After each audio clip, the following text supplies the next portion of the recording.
So, General Hodges, there are a lot of very alarming developments going on in the region at the moment. We've seen these reports of evacuations from these rebel regions, shelling taking place, the Russians planning exercises around their nuclear forces. How dangerous is this moment that we find ourselves in at the moment? Well, of course, it's very dangerous, and unfortunately, the Kremlin shows no indication of real interest in de-escalation. I mean, the announcement that President Putin is going out to watch nuclear exercises doesn't sound like somebody that's trying to reduce tensions. But I'm still not convinced that there's going to be this massive all-out assault. And what brings you to that conclusion? Two things. First, I was in Kyiv almost 3 weeks ago, had the chance to talk to members of the Rada, the government, and President Zelensky. And he impressed on me the impact that all of this is having on Ukraine's economy. And that's when I began to think that the Russian objective is to choke Ukraine like a boa constrictor, to ruin the economy and cause the collapse of the government. So all of this Navy is there to separate or isolate Ukraine from the Black Sea. You know, Odessa, Mariupol, Kherson, and of course the 100,000 on the northern border are there. They could attack if it was necessary, but I think this is more about pressure. The second thing is not feasible. I mean, 130,000 troops, that sounds like a lot, but Wembley Stadium holds 100,000 people.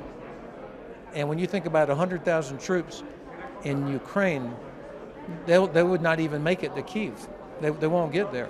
So the idea that they could somehow encircle Kyiv and capture it is not feasible.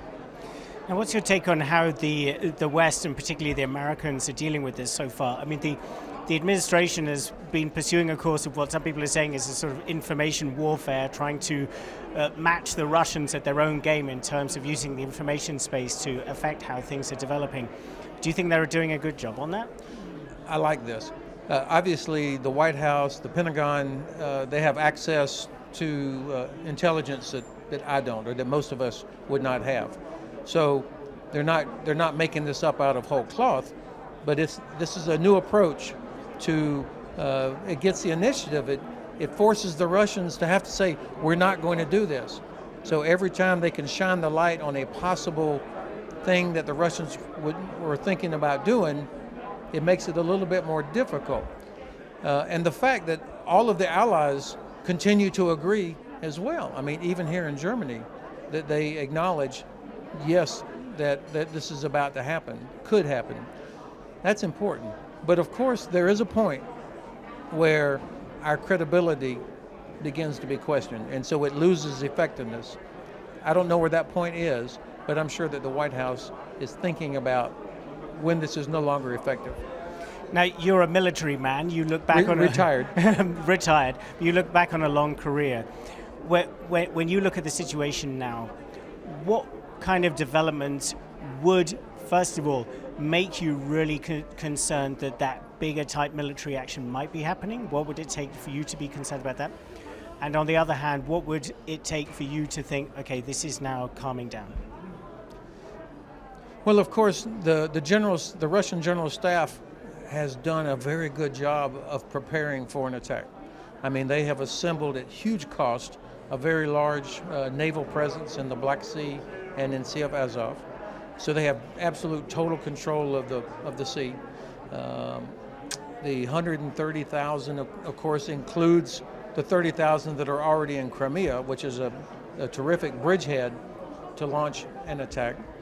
I think the things that would convince me, like, all right, this is really getting ready to happen, was if they got very quiet, if they stopped saying anything, and at the same time, the pretext, really picks up steam. Now, they've been planting the seeds for this already. I was on an interview 2 nights ago with a Russian ambassador, and he was complaining about the 18,000 Russians that were massacred by Ukraine in the Donbass. And then you hear reports about mass graves. This is all a fairy tale, but this is coming out from serious people. That gives me some concern. So if that picks up, then that would tell me that they really are going to use the pretext as justification. That still does not mean massive attack. I think a more likely military action would be amphibious. The Sea of Azov coast, that's not even international water. That's water between Ukraine and Russia. And so I think they will want to stay below a threshold where nations would say, are we really going to invoke sanctions like you've never seen before just because they took this bit of land between Mariupol and Crimea, or maybe they took Serpent Island, something like that. All right, and just finally, General Hodges, on the other point, what would it take for you to see happening on the ground for you to think this really is calming down? Two things. A convincing withdrawal. I mean, this nonsense the other day where the whole world got excited because there was a report of 10,000 troops were leaving. And the Russians had to be laughing when they saw how we all reacted to just that. Obviously, they weren't withdrawing. So there would have to be some, substantial, no kidding, that everybody, journalists around the world could verify was actually happening. That's one thing. But the second thing would be Minister Lavrov or President Putin saying, I'm satisfied. The allies, NATO, the West, the U.S. has agreed to this, and this, and we're going to have a big conference here next month in Berlin or somewhere. It would have to be such a profound statement coming from the Kremlin, not the very negative, threatening language that comes now. And at the moment, there's no sign of that kind of statement. Zero. General Hodges, thanks very much for your time. Okay, thank you.